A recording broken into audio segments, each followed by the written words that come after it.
యాదాద్రి భువనగిరి జిల్లా చౌటుప్పల్ మున్సిపల్ కేంద్రంలో CPM party ఆధ్వర్యంలో జిల్లా 3వ మహాసభలు ప్రారంభమయ్యాయి.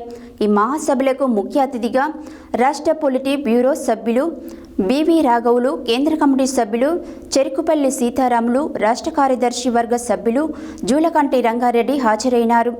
65వ జాతీయ రహదారిపై సిపిఎం పార్టీ కార్యకర్తలు భారీ ర్యాలీతో సభాస్థలం వద్దకు చేరుకున్నారు.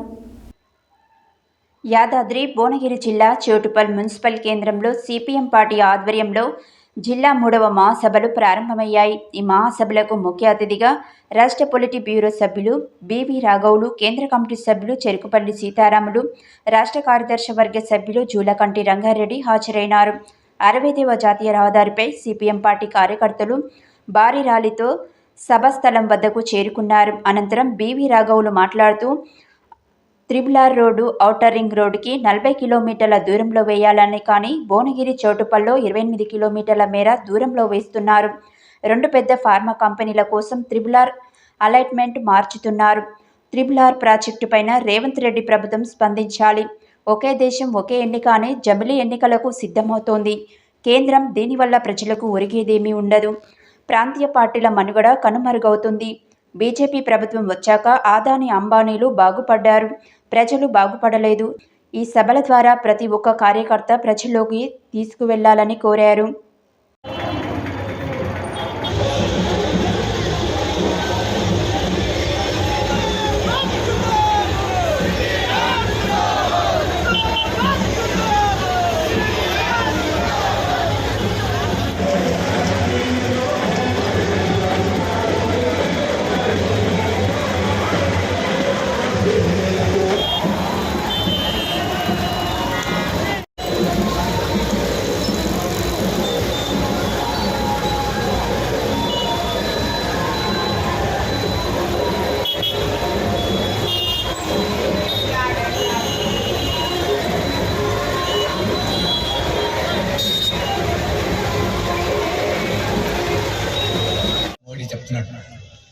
మీరు గత 10 సంవత్సరాల్లో మీరు చూస్తే రాజ్యాంగాన్ని ఎవరు ధ్వంసం చేస్తున్నారో, ఎవరు నాశనం చేస్తున్నారో మనకు కళ్ళకు కట్టినట్టు కనపడుతుంది.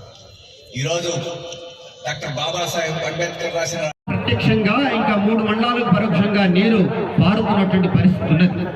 అందుకే యాదాద్రి భువనగిరి జిల్లాలో ప్రజలందరూ కూడా ప్రశ్న సిపిఎం పార్టీగా మీరు సుందరీకరణ చేయదలుచుకున్నారా, శుద్ధీకరణ చేయదలుచుకున్నారా? 5 ముఖ్యమైన విషయాలు చెప్పారు. మన రాజ్యాంగంలో ప్రజాస్వామ్యం ఉండాలని చెప్తుంది. ప్రజాస్వామ్య రాజుల నాటి పరిపాలన కాదు, నైజాం పరిపాలన కాదు. ఈరోజు ప్రజాస్వామ్యం ప్రజలు ఎన్నుకున్న ప్రభుత్వం పరిపాలన చేయాలి. మన స్వేచ్ఛగా మాట్లాడే హక్కు మనకు ఉండాలి. మన స్వేచ్ఛగా రాసే హక్కు మనకు ఉండాలి. మన స్వేచ్ఛగా మనవాడి పాటలు పడే హక్కు ఉండాలి. మన కార్మికులందరూ సంఘం పెట్టే హక్కు ఉండాలి. మన రైతులు, కూలీలు సంఘాలు పెట్టుకొని వాళ్ళ సమస్యల గురించి ప్రభుత్వాన్ని నిలవేసే హక్కు ఉండాలి.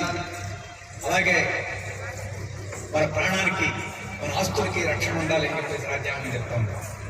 ఈరోజు బీజేపీ హయాంలో ఎవరైనా విమర్శ చేస్తే వారు మనం నొక్కేస్తున్నారు. బెదిరిస్తే బెదిరిపోకపోతే హత్యలు చేస్తున్నారు. బెదిరిస్తే బెదిరిపోకపోతే వాళ్ళని జైల్లో పెడుతున్నారు. రాజద్రోహం కింద కేసులు పెడతా ఉన్నారు. ఆ రకంగా ప్రజాస్వామ్యాన్ని పూర్తిగా ధ్వంసం చేస్తుంది ఈ బీజేపీ ప్రభుత్వం. మరి అటువంటి బీజేపీ ప్రభుత్వం ఈరోజు రాజ్యాంగం గురించి నేనే రాజ్యాంగాన్ని కాపాడుతున్నానని చెప్పడం అనేది నాకు అవివేకంగా ఉంది. ఈరోజు కార్మికులు ఉన్నారు. కార్మికులకు సమ్మె చేసే హక్కు ఉంది, సంఘం పెట్టుకునే హక్కు ఉంది.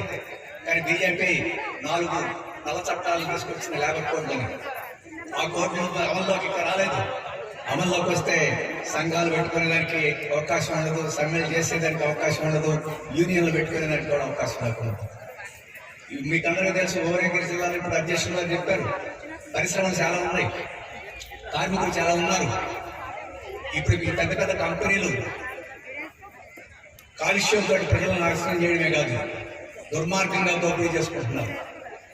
మీ పక్కన దివ్య ల్యాబ్స్ ఉంది. వాడు పెట్టినప్పుడు, ఇక్కడ కంపెనీ పెట్టినప్పుడు వాళ్ళంతా వాళ్ళ ఆస్తి, ఈరోజు వాళ్ళ ఆస్తి ఎంత ఉంది? 8,000 కోట్ల రూపాయలు అయింది. ఈరోజు వాళ్ళ ఆస్తి 8,000 కోట్ల రూపాయలు. కంపెనీ పెట్టినప్పుడు వాళ్ళకి 8 కోట్ల రూపాయలు తెలియదు. ఇంత ఆస్తి ఎవరు సొత్తు? ఎక్కడి నుంచి వచ్చింది? ఈ కార్మికులు దూచుకుంటే వచ్చింది కదా. ఇక్కడ కార్షాప్గా భూములు కొట్టేసి ఆ భూములు కంపెనీ పెట్టుకుంటే వచ్చింది కదా. ఈరోజు అక్కడ కాలుష్యం లేకుండా ఉత్పత్తి చేయాల్సిన పరిశ్రమ మొత్తం కాలుష్యం అంతా మన మీద వెదజల్లి మన ఆరోగ్యాలు పాడు చేసి వాళ్ళు మాత్రం డబ్బులు